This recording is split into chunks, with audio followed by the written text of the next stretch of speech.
Assalamualaikum warahmatullahi wabarakatuh. Kami dari kelompok 6 akan menjelaskan pengembangan alat penilaian hasil belajar berupa tes. Di sini saya akan menjelaskan teknik tes. Tes hasil belajar adalah sekelompok tugas atau pertanyaan yang harus dikerjakan oleh peserta didik agar dapat mengetahui dan mengukur kemampuan belajar siswa. Teknik tes dapat digolongkan menjadi 3, yakni yang pertama tes tulis. Dalam tes tulis ini menjawabnya dengan cara pada lembar jawaban.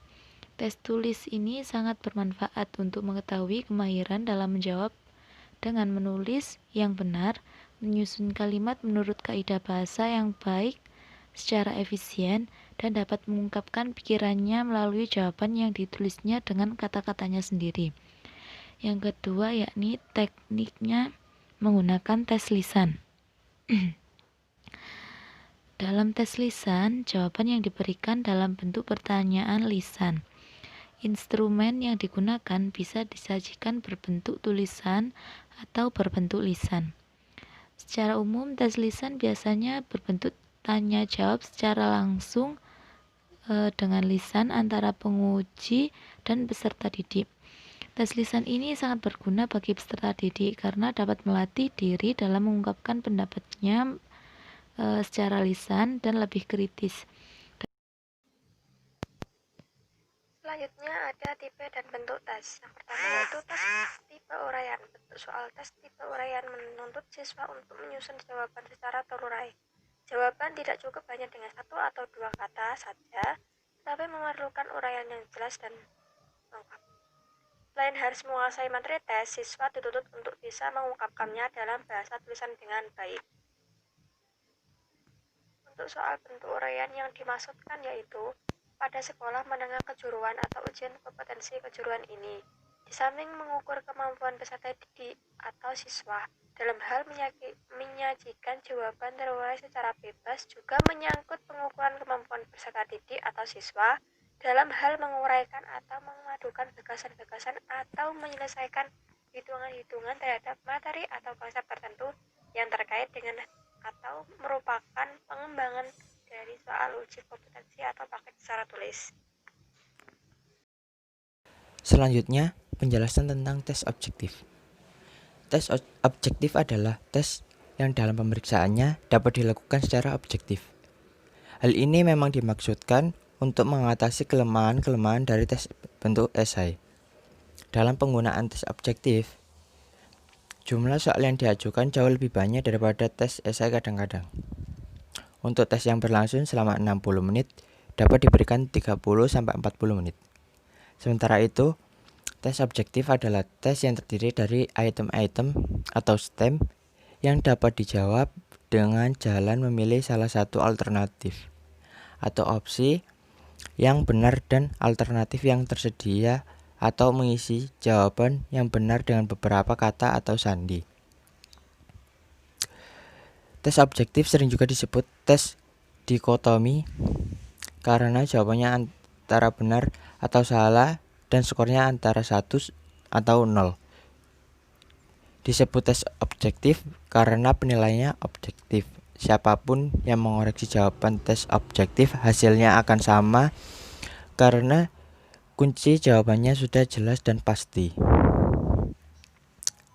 Lalu, jenis-jenis tes objektif. Tes objektif dibagi menjadi 4, yaitu yang pertama, tes benar salah, true false. Yang kedua, tes pilihan ganda atau multiple choice test. Yang ketiga, menjodohkan atau matching test. Yang keempat, tes isian atau completion test. Bismillahirrahmanirrahim. Di sini saya akan menjelaskan materi selanjutnya, yaitu kelebihan dan kelemahan. Kelebihan dan kelemahan di sini terdapat dalam tes uraian, tes lisan, tes objektif, dan tes perbuatan. Dalam kelebihan tes uraian, yaitu mudah disiapkan dan disusun, dapat mengukur cara menyampaikan gagasan siswa, lalu mendorong siswa untuk berani mengemukakan pendapat serta menyusun dalam bentuk kalimat yang bagus, lalu dapat mengukur atau mengetahui kedalaman materi, dan dapat memberikan kesempatan untuk berpikir secara bebas sehingga dapat melihat proses berpikir siswa nanti seperti apa jika melalui kelebihan tes uraian. Lalu adapun dalam kelemahan tes uraian, yaitu kurang mewakili seluruh bahan pelajaran karena soalnya hanya beberapa saja. Pemeriksaannya lebih sulit sebab membutuhkan pertimbangan individual lebih banyak dari penilai. Lalu membutuhkan waktu yang lama dalam menilai. Dan cara memeriksa banyak dipengaruhi unsur subjektif. Itu terdapat dalam kelemahan tes uraian. Lalu selanjutnya kelebihan tes lisan. Kelebihan tes lisan itu yang pertama, dapat menilai kemampuan dan tingkat pengetahuan yang dimiliki peserta didik, sikap, serta kepribadiannya karena dilakukan secara berhadapan langsung. Yang kedua, bagi peserta didik yang kemampuan berpikirnya lambat sehingga sering mengalami kesukaran dalam memahami pernyataan soal, tes bentuk ini dapat menolong karena peserta didik dapat menanyakan langsung kejelasan pertanyaan yang dimaksud. Lalu yang ketiga, hasil tes dapat langsung diketahui oleh peserta didik. Lalu terdapat kelemahan dalam tes lisan. Yang pertama, waktu pelaksanaan yang diperlukan relatif cukup lama. Dan yang kedua, siswa kurang bebas dalam mengemukakan pendapat. Dan yang ketiga yaitu kelebihan dalam tes objektif.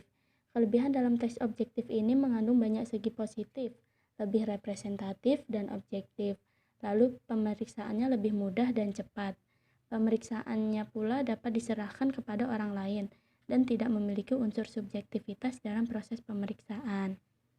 Lalu dalam kelemahan tes objektif yaitu membutuhkan persiapan penyusunan soal yang sulit. Soalnya cenderung mengungkapkan ingatan dan sukar mengukur proses mental. Banyak kesempatan untuk main untung-untungan. Kerjasama antar siswa dalam mengerjakan tes lebih terbuka. Lalu yang terakhir yaitu kelebihan tes perbuatan.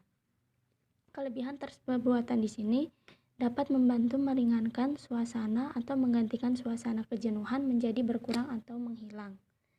Lalu, sangat baik digunakan untuk mencocokkan kesesuaian antara pengetahuan teori dengan keterampilan praktik, sehingga hasil penilaian menjadi lengkap. Dan yang ketiga, dalam pelaksanaannya tidak memungkinkan peserta didik untuk saling menyontek. Guru dapat lebih mengenal karakteristik masing-masing peserta didik sebagai dasar tindak lanjut hasil penilaian seperti pembelajaran remedial. Adapun kekurangan dalam tes perbuatan, yaitu tidak semua bahan ajar dapat diungkap melalui tes perbuatan. Lalu tes perbuatan atau praktik ini memakan waktu yang lama, dan dalam hal tertentu membutuhkan biaya yang besar pula, dan memerlukan syarat-syarat pendukung yang lengkap baik dari waktu, tenaga, maupun biaya. Jika syarat tersebut tidak terpenuhi, maka hasil penilaian tidak dapat dipertanggungjawabkan dengan baik. Sekian materi dari saya. Sekian dari kelompok kami. Apabila banyak salah kata mohon dimaafkan. Assalamualaikum warahmatullahi wabarakatuh.